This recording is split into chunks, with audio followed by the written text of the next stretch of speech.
And good Tuesday to everyone out there in YouTube land. This is Jerry Hinkle program. I'm Jerry Hinkle. This is my program. Today we are brought to you by M&M's. Thanks, Easter money. Okay, and this is on sale at the grocery store. These are M&M's, and they are the party size, 38 ounce M&M's in this unit. And these are the peanut butter M&M's, my personal favorite. Like all the M&M's in the world, they are pretty much my favorite. We are coming to you almost live, just about pretty near, from the Ashley Kringen studios of the Universal Broadcasting Network, UBS. And so let's launch right into it. I've been gone for a while. Yeah, and that's no big thing. But first thing I want to talk about is daylight savings time. See, we were in standard time the last time that we got together, way back in. I don't know did we get together anytime? Well, March is almost over. So, So here we finally got together here in March. We had a hiatus that I hadn't planned, but other things got me kind of. It's hard to get this time, but of course our time together is very special to me. I hope that it is special to you as well. It doesn't seem to be, but that's only because nobody ever. Well, a couple of you have mentioned that you love this program. I'm not going to tell you who, because y'all got your. We all have our little privacy. Anyhow, daylight savings time. Usually around the daylight savings time conversions, I usually go off on a rant about how it's a satanic devil worshiping kind of a thing, and that we have to observe God's time, and of course my favorite little quote, Terry Reeves, if you want to see the sun, you get up and see the sun. And well, that's pretty much how I have felt about daylight savings time. Is that a lot of the pro daylight savings timers like to say things like, "Oh, but you get an extra hour of daylight." No, you don't get an extra hour of daylight. The sun, during the summer time, the sun is out longer, so the days are longer. And someone took an hour out of the morning and put it into the afternoon or evening, depending on your point of view. And so that's why you get that extra. You get an extra hour of daylight, and that's the only way you get an extra hour. Because you don't get, and like I said, it's not extra. It's just they put it into the evening, and that is. But like Terry said, if you want to see that sun, get your honky butt out of bed and see that sun. Terry is a Native American comedian, by the way, for those of you who don't know. Part of Williams and Ree, the Indian and the white guy, Jake and the fat man. I saw them recently. It's getting harder and harder to figure out which one's Jake and which one is the fat man. But that only proves that they're successful. They're eating good in the neighborhood. Eating good in the neighborhood. There must be an Applebee's out there in Franklin, Tennessee, where they live, or Hendersonville, or out there somewhere. Anyhow, but that's recently. A couple of folks from the Mitchell area shared with me how they, if they had their choice, they would rather, we talked, well, see, here in South Dakota, we had a bill, one that would keep daylight savings time all year round. That failed in the legislature for some reason. Most of the folks in Keloland were very uncharitable towards the people who supported that bill, by the way. Shame on you. You're definitely not Christian. You'd be worshiping Satan. You talk nasty like that. Shame on you people, and you Keloland people. I'm not talking about the Keloland people. I'm talking about the commenters who commented on the Keloland Facebook page. Some of y'all very not nice. Okay. So moving on. I feel like Miley Cyrus. I'd be sticking out my tongue. So I had another bill to keep standard time, and that failed. And that was people in Keloland, the people that commented on that on Keloland were very not nice too. And why y'all gotta be nice? Did you not have a mama to tell you? Was that necessary? Yes, that's something my mama. She said every time I got out of line, or my brothers or my dad would get out of line, she'd say, is that necessary? And you know something? 2 times out of 3, it probably wasn't necessary. But I had a mama to kind of rein me in like that. And my brothers and my dad had my well, I don't know how successful she was, but I think the jury's still out on how successful she reined me back, but that's beside the point. No, but anyhow, so I come around to listen to some other points of view, some people who were being very nice and charitable and very Christian-like about it, and they explained to me that they work, and so they and this is they don't mind going to work in the dark. But they love having that extra hour of daylight when they come back from work. And of course, I've always been under the impression that it was the doctors, lawyers, and bankers who were behind that. But here's some regular working people like myself say that they like having that extra hour of work when they got an extra hour of daylight when they go. Nobody likes the extra hour of work. Well, maybe they do, I don't know. But and I got to think, maybe I was wrong.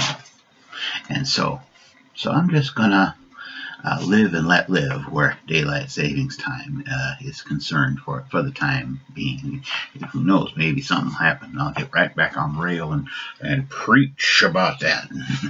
But that won't be anytime soon, so enjoy it while it lasts.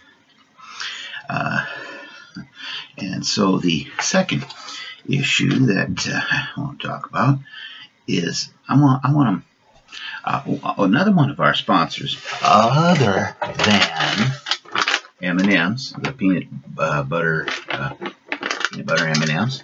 Happy Easter, by the way. We did have Easter, but not too long ago. Matter of fact, Easter Monday, I was a little off on Easter Monday. I'm usually a little off on Monday, but I was working for most of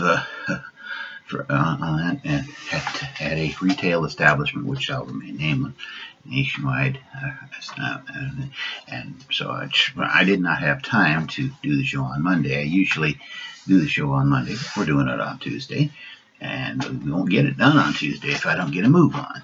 But so, okay, our second sponsor, Hinkle University, where at Hinkle University, if you enroll, we're going to learn you something. That's right. And today what we're going to learn is we're going to learn, all you liberals out there, how to make a credible threat. See, and now I'm directing these remarks to Whoopi Goldberg and her ilk.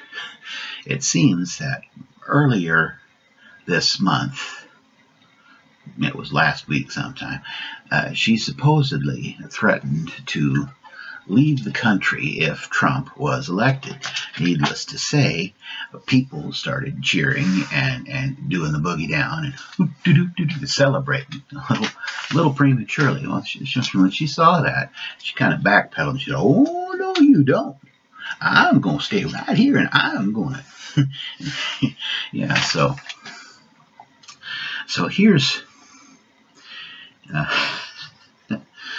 what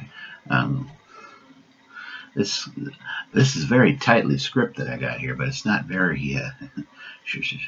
For some reason, I'm having trouble following it. So okay, so live and let live. We already discussed that. Okay, so we're going to learn how to. It says, well, don't threaten to leave the country. Like Bill Maher, and Bill Maher and I don't agree on a whole lot, but he come up with something really nice last Friday. He said, we got to find a different alternative to the Trump presidency than suicide or Canada. And that's true, we do, because I don't know that that's going to happen, because not even the Republican establishment is going to let it. They're going to fight Mr. Trump all the way on that. And by the way, how is your prayer? Everybody doing their prayers? I kind of suggested. I don't want to say that I'm telling y'all. I'm just suggesting that we pray for Trump and Hillary and Bernie Sanders, Kasich, and Lucy, what's that Canadian guy name again? Cruz. You're sure his name is Cruz? I'm going to have to write that down in the script. Because, Cruz is, okay. You pray for Mr. Cruz, or we could send him.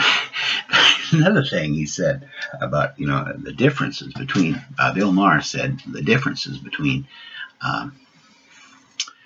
Trump and Cruz is that Trump wants to build a wall to keep the foreigners out, and Cruz is showing us why we have to do that. That's twice in 1 week that I agreed with Bill Maher. That's a record. I sometimes do find something. Not all the time. There are times when I agree with him 0 times in 1 week. But last week I agreed with him twice. I could be becoming more liberal. It must be all the caffeine that I drink, because it can't be the wine, because I don't drink. Well, so anyhow, Whoopi and Rosie O'Donnell and the Reverend, not Jesse Jackson. What's that other dude's name? Yeah, the Reverend Al Sharpton. Thank you, Lucy. Everybody needs Lucy. If Lucy could come in my phone and she knows more than that Siri chick ever thought to know. Thank you, Lucy, by the way. Okay, so Reverend Al Sharpton, Rosie O'Donnell, Whoop Goldberg said they were leaving the country if Trump gets elected. Well, that's when the celebration started. So Whoopi backpedaled. I don't know about the other two, but I happened to catch one of Whoopi's performances on The View, and I got to tell you, there's a whole lot of them women's on The View that do not like Donald Trump for one reason or another. Which, of course, is why I'm tempted to vote for him, but I'm gonna fight that temptation, because right now Bernie Sanders is my first choice. I'm gonna put that out there, and the chips can fall with me. But that doesn't mean that I'm going to pray for it. And of course, we got to pray for Obama, our current president, because he's the one in trouble now. And interesting, I'm going to go off script, tell you something really amazing that I should have made sure was in the script earlier. But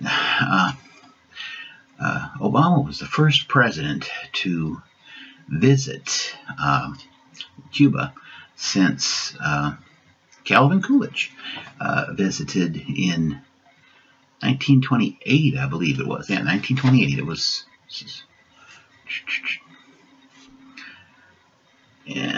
84 years or something. 86 years, I guess it would be. And interestingly enough, when President Coolidge went to Cuba, he went by battleship. And President Obama went on Air Force One, which was probably a little better ride than, and sent up. And you know, he did come in peace, and it was around Palm Sunday when I got to thinking, you know, Jesus went to Jerusalem on a donkey, and and what better way of showing Cuba that we come in peace than going on Air Force One? I don't know that Air Force One has any battle capabilities, and you know, if it is, it's a closely guarded secret. So any of y'all who do know, don't tell me, because if you told me, you'd have to kill me, and that might hurt. Okay, so but Obama went to Cuba. I'm all for that, because we need the Cubans to, you know, they are our neighbors, and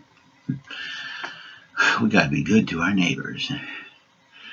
I mean, they're 90 miles away, which so we got to be real now, you know, because the people of Florida will thank us for that later on. I hope, maybe not. So what do we got? Okay. Oh. Yes, credible threat. Instead of, now here's my if Trump is elected, I'm going to make a YouTube video of me singing the love theme from Armageddon. You know, I don't want to close my eyes, I don't want to fall asleep, because I miss you, baby, and I don't want to miss the thing. I'm going to make a 10-hour long video of me singing the love theme from Armageddon, and I will find all y'all who voted for Donald Trump, and I'm gonna make you watch that. I don't know how, probably against the Geneva Convention, but and you know, it is possible to make a 10-hour video of me singing. I've seen it. I watched this. I started watching a 10-hour video of Bugs Bunny and Daffy Duck going, duck season, wabbit season, duck season, wabbit season. I didn't watch the whole 10-hour video because, you know, after a while I got irritated. So I just shut that off and moved on to something else. But, so, okay. Thou hast been warned. And so, I guess that's all. That's all our lesson. That's my lecture from Hinkle University, where once you start taking classes, we're going to learn you something. We are going to learn you something. And I just learned all you, and maybe you conservative learned something too. And before you all write in, I should mention that when I was a boy, I was not exactly the kind of person that my grandfather thought he could be proud of. Some of y'all might find that shocking. I don't, because I know what I was like when I was growing up. And Granddad, he went to my dad, he says, you know, if he was my kid, I'd learn him something. Well, Dad said, well, make like he's your kid and learn him something if you think you can. And well, I truth be told, I did learn something from both my dad and my granddad. Good lessons and bad lessons too. But anyhow, that's all I got to say about that. See it. There is. We're going to backpedal. I'm going to talk a little bit more about daylight savings. I'm going to go off script. Because I forgot to mention it, the one thing I don't like about daylight savings time is they're starting it way too early. We don't get that vernal equinox. They set the clock forward before the vernal equinox, so we don't get 12 hours of daylight and 12 hours of night anymore. And I think, no, not even. Now that I think of it, we don't even get an autumnal equinox in September. So you know what? Okay, scratch that. It's okay. We're just never going to be equal. That's all there is. Women, take note. We're never going to be equal. Okay. So, oh, this was a wonderful, this was a wonderful visit, at least for me, and I hope for you too. And so, let's not forget. Thank you, Easter Bunny. Okay, I didn't get this from the Easter Bunny. I bought this at Walmart. I bought this at a national retail. M&M's, peanut butter M&M's. They are good. I eat them, and I'm still alive. So we know that. Okay, and of course, Hinkle University, where once you start taking classes, we're going to learn you something. And until next time, and who knows when that's going to be, but from the Ashley Kringen studios of the UBS Network, this is Jerry Hinkle with Jerry Hinkle Program. I'm Jerry Hinkle. This is my program. God be with you. Do the best you can. Hey, get out of my bathroom.